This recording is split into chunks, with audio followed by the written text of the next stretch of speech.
E aí, beleza? Thiago aqui, esse aqui é o Cyber Thiago canal, seja muito bem-vindo. O papo hoje é sobre a série Os Últimos Kizares, tranquilo? Mas antes do vídeo, o cara vai deixando aquele seu like, faz aquela inscrição pra dar uma moralzinha pra gente aí, dar uma ranqueada.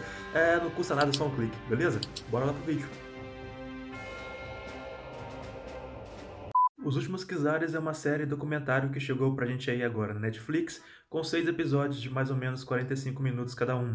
Ele conta a história aí da última família que governou a Rússia, a última dinastia russa, que foram os Romanov, no período mais ou menos que vai do final do século XIX até o ano de 1918, quando a família foi finalmente executada aí de forma muito cruel pelos bolcheviques, pelo soldado aí, o Yarovsky, né?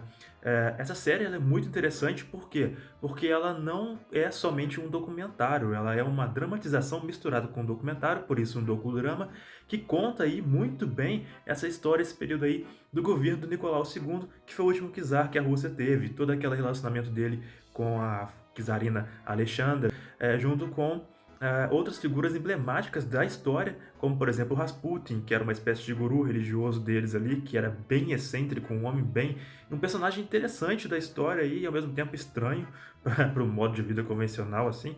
Esse documentário simplesmente mostra tudo, cara. Ele vai mesclando ali a dramatização com alguns comentários de historiadores entendidos do assunto desse período e vai mostrando pra gente o quão desastroso foi o governo do Nicolau II, que assumiu com a morte de seu pai, o Alexandre III, com a idade de 26 anos. Nada preparado para ser um czar, não se sentia preparado para ter o poder que passou a ter, e com isso acabava sendo uma espécie de folha ao vento a princípio, indo ali por volta, seguindo os conselhos daqueles que ele acreditava, que ele confiava, né? O governo foi marcado principalmente aí por grandes deslizes dele que só levaram a Rússia cada vez mais para o buraco, e parecia haver um desencontro dele com a própria população que ele governava, e isso tudo aí mesclado ao fato de ser a última dinastia absoluta da Europa ali, favoreceu a esse cenário de tragédia que eles acabaram vindo a ter no final aí.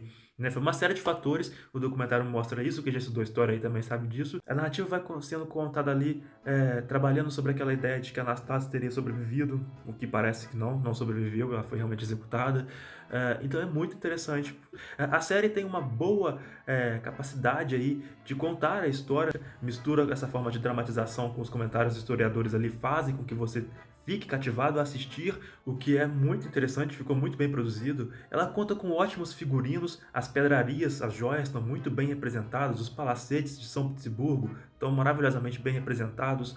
A história toda em si é tudo tão bem feito que você consegue mergulhar e se sentir como se estivesse numa espécie de cronovisor vendo aquele período de fato. A atuação está maravilhosa, principalmente dos atores que representam o casal principal, que é o czar Nicolau II e a czarina Alexandra. Foi um dos poucos matrimônios reais onde havia sentimento entre o casal, né? Então era uma coisa que era um diferencial deles, e foi muito bem representado porque parece existir uma química muito boa entre a atriz Susana Herbert, que está interpretando a czarina Alexandra, e o ator Robert Jack, que está interpretando brilhantemente bem aí o Nicolau II, né? Eles tiveram todo um cuidado de produção com a caracterização até da maquiagem, a barba do Nicolau II tá muito legal mesmo.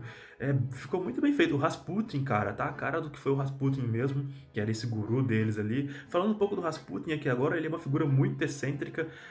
Ele era membro de uma seita que pregava magia orgástica ali, ritos orgásticos que envolvem orgasmo mesmo e orgias como forma de purificação dos pecados. Então ele tinha um conceito bem diferente de tratamento médico e tratamento espiritual. Houve uma diferença entre ele e o membro-chefe da igreja, porque ele começou a ganhar muito poder pela influência que ele tinha sobre Alexandra, já que ele parecia ser um homem que chegou ali em São Petersburgo com ótimas recomendações, dizendo que ser capaz de curar tudo, né?